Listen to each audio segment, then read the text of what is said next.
300 और तमाम ये यानी रघुराज सिंह का कार्यकाल माने आज़ादी के थोड़ा पहले हो सकता है। मैं रघुराज सिंह से बात किया तो रघुराज सिंह तो 57 में थे, 1857 में थे, तो आप थोड़ा सा और पीछे जा सकते हैं। लेकिन बाघ मारे तो गए, मतलब बड़ी संख्या में बाघ मारे गए।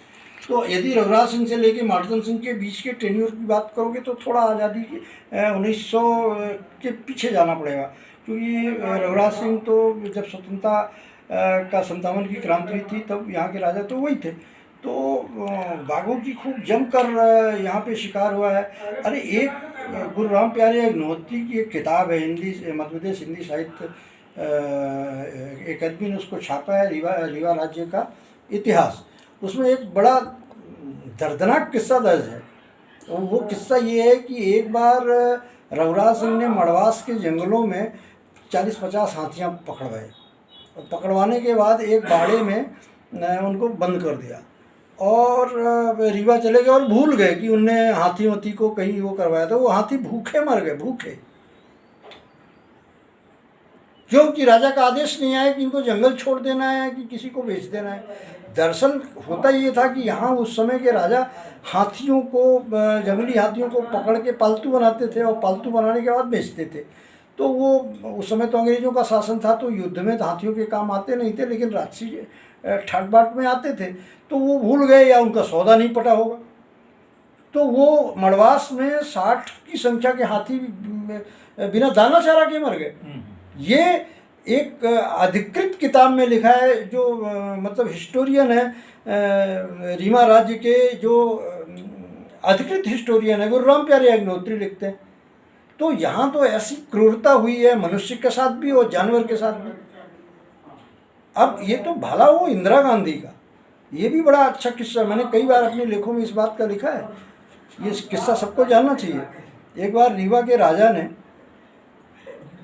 एक यंग टाइगर के, एक जवान टाइगर का ये सिर काट के, जिस माउंटेड ट्रॉफी जिसको बोलते हैं, और खाल, उसकी खाल पंडित नेहरू को भेंट किया। करीब 62-63 की घटना है। मतलब इसको अभी जयराम रमेश ने अपनी किताब में इस वाक़या को लिखा है। जयराम रमेश देश के वन पर्यावरण मंत्री रहे। मैंने इसे अपने लेख का विषय भी बनाया था। तो इंदिरा गांधी इतनी द्रवित हो गई कि वो अपने बेटे को, राजीव गांधी जो कि बाहर पढ़ रहे थे, उनको एक पत्र लिखा कि मैं बहुत बेचैन हूँ।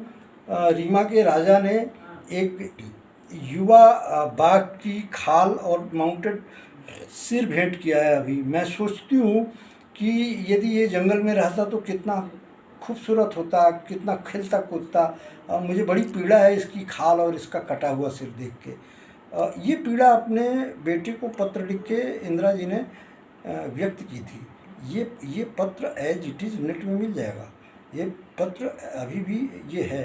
और इसके बाद जब इंदिरा गांधी प्रधानमंत्री बनी देश की, तो सबसे पहला काम मालूम क्या, वाइल्ड लाइफ प्रोटेक्शन एक्ट लाया।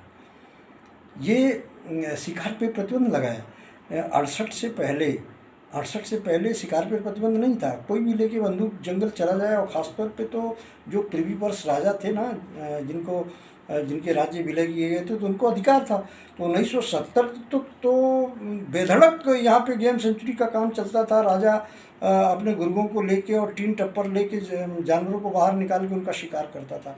ये तो वन्य जीव प्रेमियों को और वनस्पतियों को और वन्य जीवों को उस महान नेता के प्रति कृतज्ञ होना चाहिए जिसने कानून बनाया। और इतना कड़ा कानून फिर टाइगर रिजर्व्स बनाए 1970 में। कड़े कानून, वन्य जीव संरक्षण अधिनियम आया।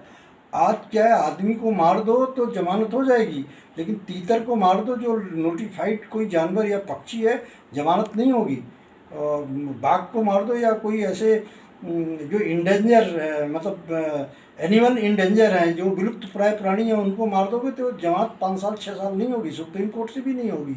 इतना कड़ा कानून इंदिरा गांधी ने बनाया, तब जाकर ये वाइल्ड लाइफ बची हुई। नहीं, बूचड़ खाने में बदल दिया था राजाओं ने, अंग्रेज़ों ने, उससे पहले मुगलों ने।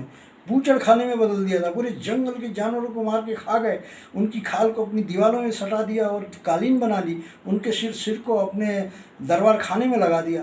बड़ा बीभत्स दौर रहा है मुगलों से लेके और अंग्रेज़ों और देसी रियासत के राजाओं तक। ये इंदिरा गांधी की महानता है कि उन्होंने इतने कड़े कानून बनाए कि पेड़ काटना, जंगली जानवरों को मारना, उनके क्षेत्र में अतिक्रमण करना कड़ा कानून है। लेकिन फिर भी अब भी राजनीति हो रही है। अब जंगल फिर सिमट रहे हैं। वोट की राजनीति में जंगल के भीतर पट्टे दिए जा रहे हैं। जंगल के बेचारे भोले भाले जनजातियों को आगे करके बड़े सेठ और बड़े बदमाश टाइप के लोग जंगल के भीतर की ज़मीनें खरीद रहे हैं। तो आप देखना, जो ये वोट की पॉलिटिक्स चल रही है, जनजातियों को, ट्राइब्स को आगे करके ये फिर जंगल का नाश करने के मुकाम पर ले जा रही है। उसमें चाहे शिवराज सिंह जी हों या मोदी जी हों या कोई भी हो, ये वन्य जीव और ये वनस्पतियाँ और ये धरती माता जो भी उनके साथ अत्याचार करेगा माफ़ नहीं करेगी।